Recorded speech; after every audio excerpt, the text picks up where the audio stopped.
Hi! Welcome sa Movie Recap Tagalog. Ngayon ay ipapaliwanag ko ang buod ng pelikulang pinamagatang Prime taong 2005. Si Dave Blomberg ay isang 23 taong gulang na mahuhusay na artista, ay nagpapakita lamang ng kanyang mga ipininta sa malalapit na kaibigan na naniniwalang wala silang halaga dahil ang hudyong pamilya ng batang lalaki ay labag sa kanyang pagpipinta na nagbibigay kahulugan sa kanyang buhay. Iniisip ng pamilya ni Dave na dapat siyang maging matagumpay na abogado o doktor. Ang isang 37 anyos na si Rafi Gordon ay labis na nabalisa sa katatapos lang na proseso ng diborsyo. At ang partido ng asawa kung saan sila ikinasal sa loob ng 9 na taon. Upang hindi tuluyang mawala ng pag-asa, binisita ni Rafi ang psychotherapist na si Lisa at ibinahagi sa kanya ang lahat ng kanyang mga alalahanin at problema. Pinayuhan siya ni Lisa na ihinto ang pag-iisip sa nakaraan at tumingin sa hinaharap at simulan muli ang kanyang buhay. Si Rafi ay kumuha ng magandang trabaho sa isang umuusbong na kumpanya na may opisina sa Midtown, New York. Si Dave ay may magandang buhay na malaya at gumugugol ng oras kasama ang kanyang matalik na kaibigan na si Morris. Ngunit siya ay walang swerte sa mga batang babae at nagnanais na maghiganti sa isa magandang babae na tinangihan siya. Si Morris ay nagtapon ng cake sa kanyang mukha. Pagkatapos ay tumakbo ng may pagbabanta. Sa gabi nagkataon na nagkita sina Rafi at Dave sa sinihan dahil sa mga common friends. Kahit na 14 na taon ang agwat nila, ay nakakaramdam sila ng atraksyon sa isa't isa at ilang beses silang nagkatinginan habang nanood ng pelikula. Pag-uwi ay hindi maalis ni Dave sa kanyang isipan ang kaakit-akit na babae. Nakuha niya ang kanyang numero mula sa kanyang mga kaibigan at gusto siyang tawagan. Ngunit siya ay natatakot sa pagtanggi at walang lakas na loob para gawin. Sa huli ay tinawagan ni Dave ang numero at agad siyang nakilala ni Rafi matapos marinig ang boses nito.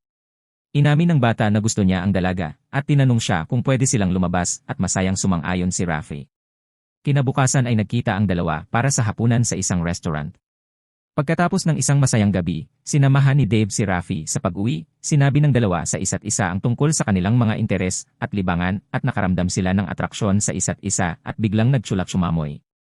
Sa susunod na appointment sa therapist, isang masayang Rafi ang nagkwento tungkol sa pakikipag-date niya sa isang batang lalaki. Maliban sa pagsisinungaling niya tungkol sa kanyang edad na 27 taong gulang. Sa pakikinig sa kanya ay nakikita kung gaano kahusay ang kanyang pakiramdam ngayon. Pinayuhan siya ni Lisa na ipagpatuloy ang pakikipag-usap sa nakalulugod na binata sa kabila ng pagkakaiba ng edad. Dahil sabi nga nila, age is just a number. Mabilis na nabuo ang relasyon ng dalawa at meron pa silang monthsary. Pagkatapos nito ay inanyayahan ng babae ang batang kasintahan na bisitahin ang kanyang mamahaling apartment sa Manhattan. Sinabi ni Dave na ang nakasabit sa dingding ay medyo mahal at magandang painting. Ngunit ang dalawa ay hindi makapagpigil sa init ng kanilang naramdaman kaya naman nilabas nila ito sa kusina. Umuwing napakaswerte si Dave at sinabi sa kanyang ina na nakilala niya ang isang magandang babae.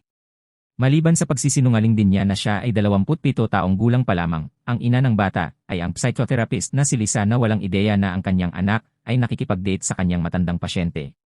Hindi ikinahihiya ni na Dave at Rafi ang kanilang pagkakaiba sa edad.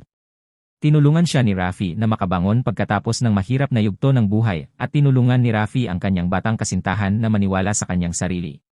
Sa totoo lang ay maganda talaga ang kanyang mga paintings. Nasa loob ng maraming taon ay hindi sinang-ayunan ng kanyang mga kamag-anak ang kakaibang libangan.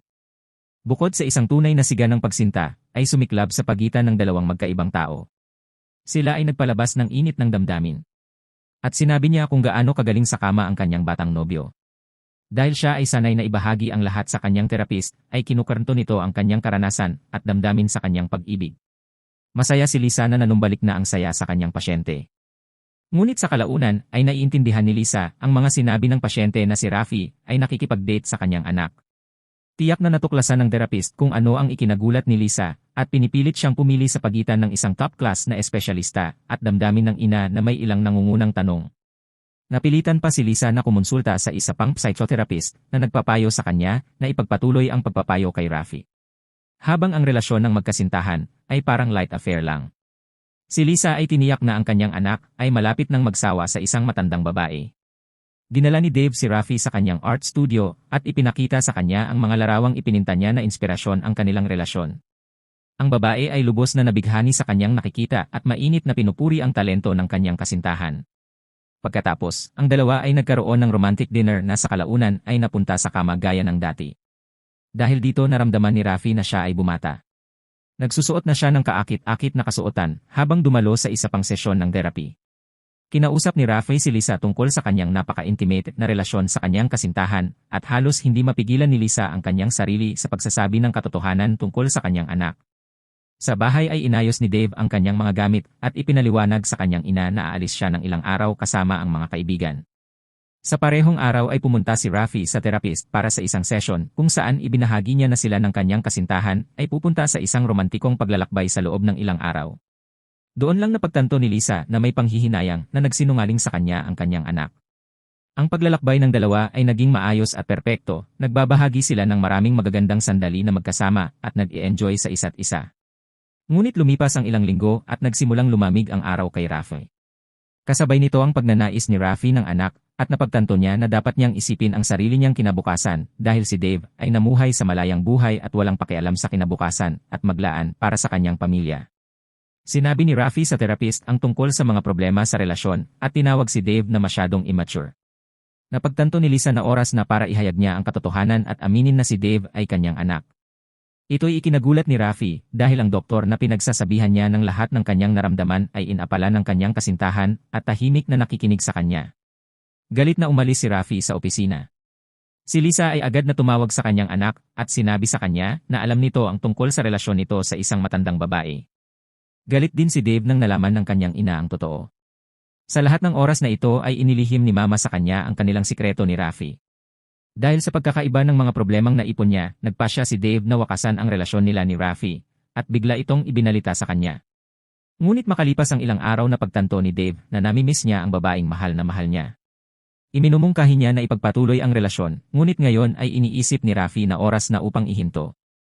Hindi mahanap ni Lisa ang kanyang lugar at humingi ng suporta sa kanyang kasamahan.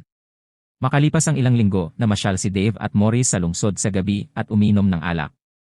Nagpasya ang mga lalaki na tumambay sa isang nightclub kung saan ang isang lasing na Dave ay nakipagtot kay Sue, ang kasamahan ni Rafi sa trabaho. Nagising si Dave kinaumagahan ng matino at napagtanto niyang nasa kama niya si Sue. Sa parehong araw na nakatagpo niya si Rafi sa supermarket, napagtanto ng dalawa na ang kanilang damdamin ay kasing lakas ng dati.